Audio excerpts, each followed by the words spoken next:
Talking about our sweet, sweet baby V, are you a stan, fan, or interested party? And has that changed with time? It's never changed. I've always been a Vanessa stan, okay? Did I watch High School Musical when it came out? No. But I did notice her immediately. Like, I was like, who is that? I think the first time I saw her was in 13. When I was a kid. And I was like, okay.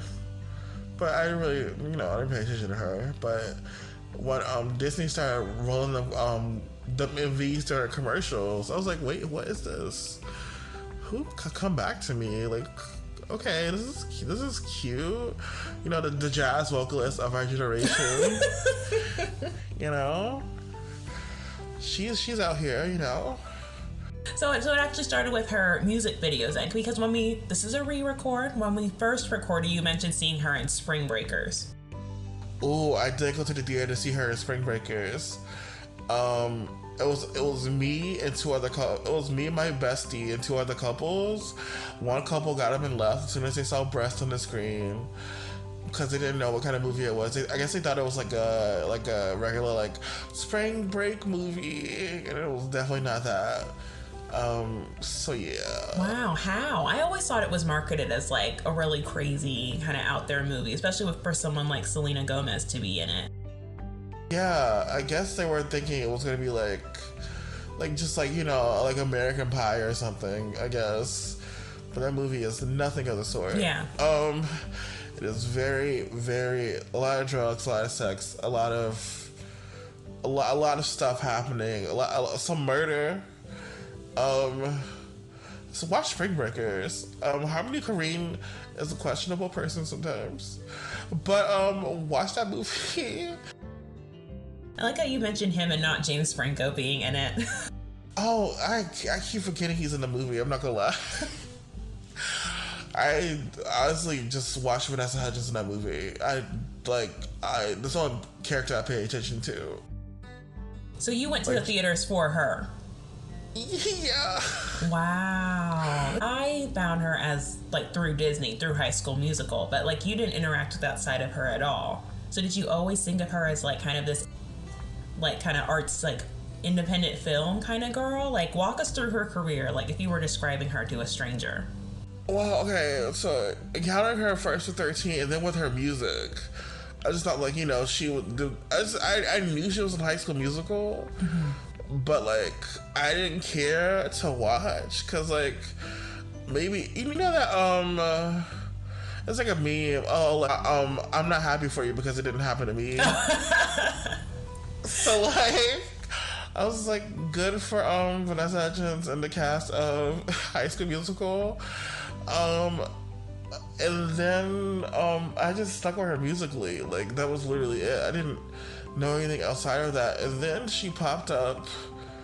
She just kept popping up at all these festivals, and of course all the other stuff that happened while she was at Disney that was controversial. Yeah. Spring Breakers was my reintroduction to Vanessa Hudgens, and what a reintroduction it was. Yes. I was wait a minute, she's cool. So yeah, shout out to Spring Breakers Vanessa Hudgens because that's my favorite Vanessa Hudgens. That era was a pretty difficult time for me because she did join a twerking group, which was yes. Not what I needed from her ever, but definitely not at the time. I lived because I lived when Miley Cyrus did Bangers. Oh gosh. Yes, it was blackface, and yes, it was cultural appropriation, but the music, I enjoyed it. That was a good look for her, especially with what is that song? With My J's On. Oh my god, hot off some perfect with my J's on. I was girl, okay. But when she went the Dead Pets, I was girl, you lost me. But let's go back to Spring Breakers, Vanessa. Has she done a good job of distancing herself from Disney? And because someone like Miley will always kind of be a little bit more tied to Disney than I feel like Vanessa has. I think so. I mean, unless I mean, personally for me, she was never like a Disney girl because I didn't see her that way. So I guess people who have more of a sentimental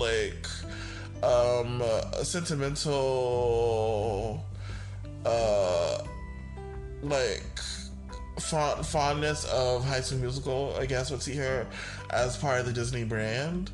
For me, she was just a solo artist who happened to have music videos being played on Disney. Musicals that were newer never appealed to me. So like, yeah. I mean, I did love her in Grease. She was good in the Grease live. She was so good. Like, Vanessa Hudgens is great at what she does. It's just, I've never seen her as a Disney girl, despite her being on Disney. And also, I'm not gonna lie, I thought like, even though what happened to her while she was on Disney with the leak of the news was terrible, I think it was badass that she still was making the High School Musical movies despite it. Disney could have definitely done a better job of defending her, and her privacy was violated. Yeah, and that whole thing involves some people who shall not be named on this podcast who also have sordid paths from Nickelodeon. But you know, I'm not going to mention him, but you know, live life, breathe air. I know some way we're going to get there, you know, it'll be so wonderful. I know Kevin Jonas was trying to say something on Twitter a few years ago about his time on Disney, and I think it was Cole Sprouse that kind of shut him down, or one of the Sprouse twins, because I guess their Disney experience was different. I always felt the Sprouse twins. I hate when people do that. Yeah, I feel like the Sprouse twins are definitely more protected. It does seem like it was always like a job for them, whereas with the Jonas Brothers, I saw their Amazon movie. It did seem like Disney took advantage of the fact that they needed it. Oh, most definitely. Disney took advantage of all them kids. Yeah. Like, there's no way to be in the entertainment industry working with kids, and I mean, there's no way to be in the entertainment industry in general and not being taken advantage of, like, at some point in your career. And with kids, it happens so often because they're children. So like, people, which is, it's gross when people feel they can do whatever they want to kids because the laws of working with children are way different from the laws of working with adults. Yeah. And most times these kids, like, some of these jobs are really huge and it's like their first job. Right. And some of them are sometimes the main breadwinner for their family. I did eventually see High School Musical 1, the first one, but I do know some of the music from the second one. What did you think? Cute. You know, it's not for me particularly. But I also watched Camp Rock 1 and 2, so yeah, there's that. So you watched both Camp Rocks, but High School Musical's just cute. Speaking of that, I was High School Musical fan, and I remember watching the sing-along, and they just said we'll just do fun facts as bubbles throughout the movie, and that's how I found out that Zac Efron was not singing in the first movie. Shout out to True Seeley, a MySpace legend. He is so talented, and you can just tell the difference in quality. Like, he is a true vocalist and was truly soaring, flying. There was not a note in heaven that he could not reach. And then we have Zach who's singing straight what's on the page. I'm trying to imagine how they pulled off the High School Musical live tour. I've tried to find a live performance of Say Okay from that period, and I can't find a live one from that tour.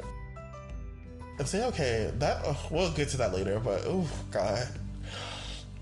My MySpace was going up with that song for a while. It's still my favorite Disney debut.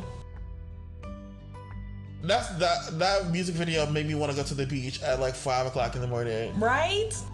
I mean, sometimes still do, but now that I'm an adult, I realize that it's a horrible idea. Yes. So you only can do that as a young person, maybe up to 24. Not at my age currently, no. So what do you think of Vanessa's career overall? Like, do you think she's doing something new? Do you think there's like artistic vision there? Or is she kind of more of like a trend follower? I've never known her not to be working, so like, I don't really know what's happening with her. I've had many moments in my fandom to be like very, but girl, why you say that? Like, people are gonna die. It's kind of like inevitable. But I'm probably gonna get in trouble for saying that. She's definitely a star that I feel like, I like that she has her own Instagram, and I do feel like maybe someone should say, let's not talk from our Instagram. Let's just post the pictures and just like, she's a good celebrity to Insta stalk, because I think she shows the life that we imagine celebrities to have. She was like the queen of like Coachella for a while. Right. So like, I miss those days. I mean, she does too, but like, I miss those days. So the answer to this might be obvious, but why do you think her music career didn't take off the way Hillary's did? Even though, for some reason, her worst single, in my opinion, has a chokehold on millennials. No, what we're not gonna do is we putting our sneakers on, okay? Put your sneakers on. First and foremost, that is one of the greatest songs of all time. We'll save that for later. I'll save my trauma for later. Answer the question, please. Maybe Hollywood Records, I think with the second album and maybe sales-wise, I mean, they did more for her than they did for Ashley Tisdale when it came to the second album. Because Ashley Tisdale's second album was kind of slapped together. So I don't understand why, because I feel like they were going for a way more chart-sounding sound with Vanessa Hudgens. Yes. And I will never understand why they didn't capitalize on that. I feel like maybe there was some sabotage. I definitely agree. And I think if she had come out now with music, she would be like the perfect person, kind of like racially ambiguous looking. Yeah. Can do plenty of different musical styles. I'm going out with my girls tonight. But I feel like her and Zac Efron's careers kind of parallel Laura Condor and Noah Centineo. I feel like the industry kind of tends to choose the boring white guy. But, somehow Vanessa Hudgens' career has been able to stand the test of time. Let's talk about the first ex first. Mm-hmm. What were your thoughts on him? Because you didn't see him as like a Disney guy, so he existed. You never went through like the Zac Efron craze. I never got it. I never understood it. Like, I don't know. He was not giving old dude from like Saved by the Bell, so I was not getting it. Your thoughts on that? I am currently of a certain age. Everyone else call me old because they make me feel old. But at 30 or 31, whatever age he is, why would you want to date a 20-year-old? That doesn't make any sense. Right. Like, I don't care, like, yeah, of age, whatever, cute, whatever, but like, why would you want to sleep with or even talk to someone of that age?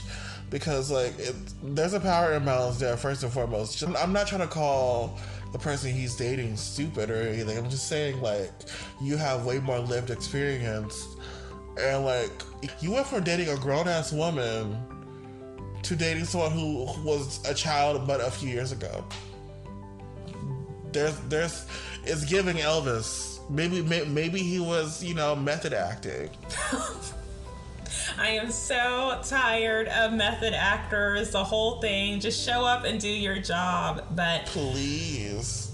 I totally agree with you. I feel like the Austin situation is weird. And first of all, it just seems strange that he just seems to be like kind of moving forward and like getting to this level of celebrity that Vanessa was never able to get. It just seems like Zac all over again.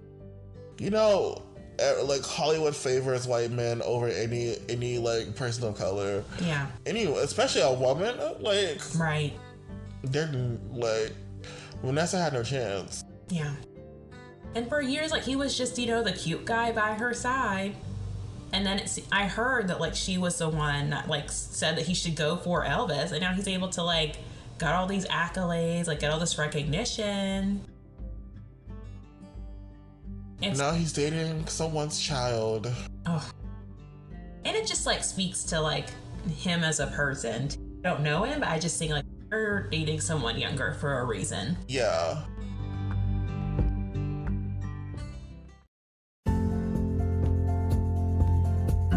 It's over? Can this podcast go on forever? At the right price, I'll consider it. Watch the rest of this episode of my podcast, Black Girl Talks Pop, on YouTube or listen on your favorite streaming service. And check out previous episodes. If you're on Spotify, find me at Black Girl Talks Pop and follow my playlist, which features the songs I've enjoyed so far. For my K-pop opinions and more, you can find me on TikTok, Twitter, and Instagram at Black Girl Talks Pop. That's BLK Girl Talks Pop. I'll see you there.